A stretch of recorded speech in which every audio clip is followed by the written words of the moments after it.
Cassie. Well, John Denver is our guest this morning, and he'll be in any second now. Good morning to you, John. Good morning. You're on the road again. You're a glutton for punishment. Yes, again. Well, it looks like I'm going to be starting a television series in the United States, start filming in August. And if the series is successful, that'll be 4 or 5 years of doing a steady job for me, which is a little bit frightening. And so this might be the last chance to tour over here for quite some time, and I didn't want to pass it up. I know you've been an actor before, but now you're obviously, clearly, going to take it extremely seriously. Well, I've been in one feature film, and I've done some television movies. And I would like very much to do more acting, and this is a great opportunity to develop that, and also the auspices to be able to do more than that if I wish. If I know anything about you, is that in many senses you're a soloist, and soloists enjoy having a command, complete command of what they do. If you're an actor, you don't. There's a horrible director shouting at you. That can be a problem. I've been very fortunate so far with the people that I've been able to work with, and we just finished doing the pilot for this television series in Vancouver, and it was the best crew that I've ever been with. If we can sustain that for 3 or 4 years, that'll be wonderful. And if you can't? If you can't, I'm in trouble. What sort of series is it? It's a dramatic series. It's about an Alaskan bush pilot. And when the whole thing came up, what I was looking at is several things. One, it would be nice to be in one place for a while, not be so constantly on the road. And the television show offers me the chance to do that. I didn't want to do anything in Los Angeles or New York, any major metropolitan area. And the idea of doing something about an Alaskan bush pilot was my idea. I love Alaska. I love the wilderness. I love to fly. I'm a pilot myself. And I think that there's a whole range of stories there that have not been done on television. And Alaska has not really been seen on television. It's the most beautiful country in the world. Will it, not to sort of overdo the point, but would it have a message? It's just some of the films you've been in before, I think particularly that television movie that I saw last Christmas, have a slight message of environment and well, I think peace to them. There's the opportunity in the story and in the kind of stories we develop for the series to keep that kind of aspect of who I am and what I care about very much alive, very prevalent. From how I deal in the show with hunters who come up, or the people who come up, all the problems that are going on with the wilderness for people who want to develop that, who want to get natural resources that are more expensive to get to than they're worth. There are all kinds of things that we can use, and notwithstanding the whole sense of the evolution of human consciousness as to how we're going with minority groups, with relations between ourselves and the Soviet Union. You know, Alaska is right next door to the Soviet Union. And with the friendships that I've developed over there, maybe there's some things I can bring in from that area to our story. Sounds good. Well, we'll see. When were you last in the Soviet Union? I was there this past week, on Tuesday and Wednesday and Thursday. Doing concerts? No, this was a business meeting, a couple of things. The one that I can talk about is the possibility of doing a television special from the Soviet Union in December. What sort of television special? A Christmas show for the United States, but filmed in the Soviet Union with some Soviet artists, hopefully the Bolshoi Ballet, my friend Alexander Grodsky, with whom I've recorded, like that. All with the idea of saying to your American audience with that, you know, they're human over there. Well, that's the thing, you know, from the first time I went over there, and it's been my experience all over the world that people truly are the same. And quite often we let the politics and all of this other stuff get in the way of recognizing that. And what I've tried to do always with my music and with my life is have people recognize that we're all mothers and fathers and brothers and sisters, and they feel exactly like we do. And I think I've been very lucky with that, and successful in the Soviet Union to the extent that when I came back from my second trip, which is when I did my first concert tour there, Secretary of State Schultz asked me, "What are you doing, young man? And what would you advise the President and I?" And I said, "I think you ought to go to the Soviet Union.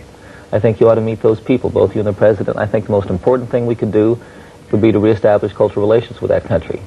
And subsequently, that has happened.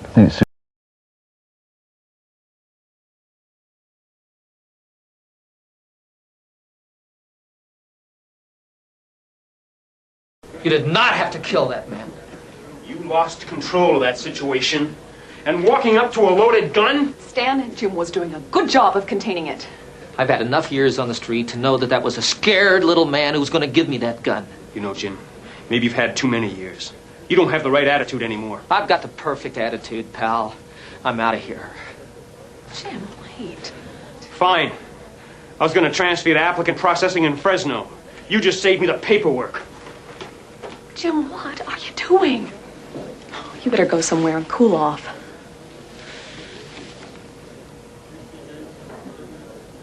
That's exactly what I'm gonna do.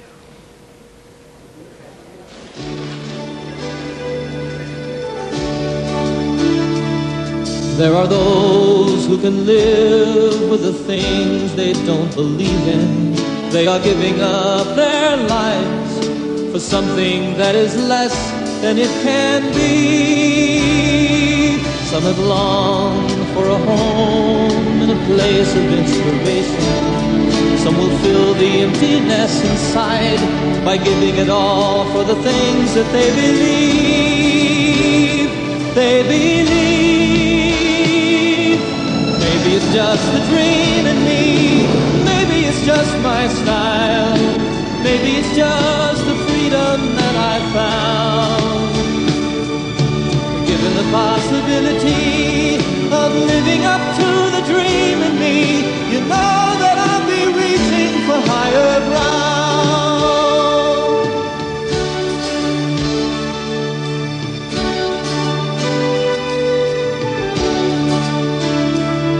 I will stand on my own. I will live up to this vision. I will trust in what I feel and follow my heart until it brings me home. Bring me home. Maybe it's just a dream in me. Maybe it's just my style.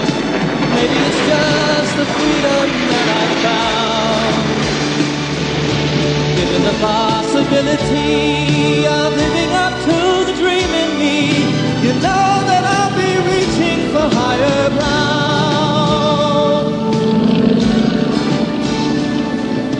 Keep me through the night, lead me to the light, teach me the magic of wonder, give me the spirit to fly.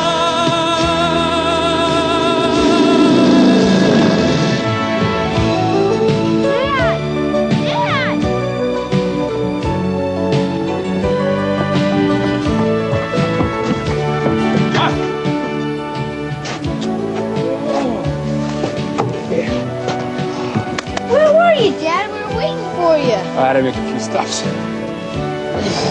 Whoa! And I thought I was lugging heavy equipment in the outer. You're really getting big. You been lifting weights with your mother?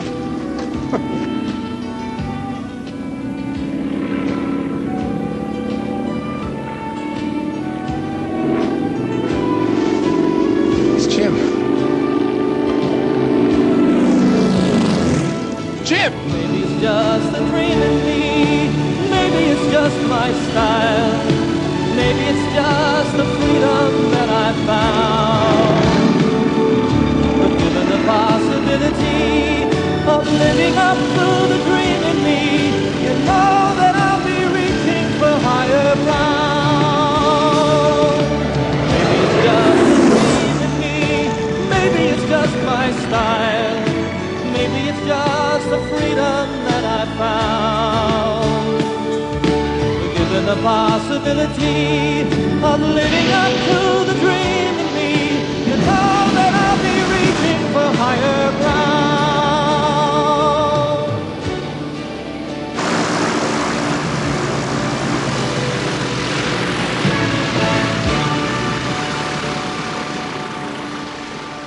Mom, who's that?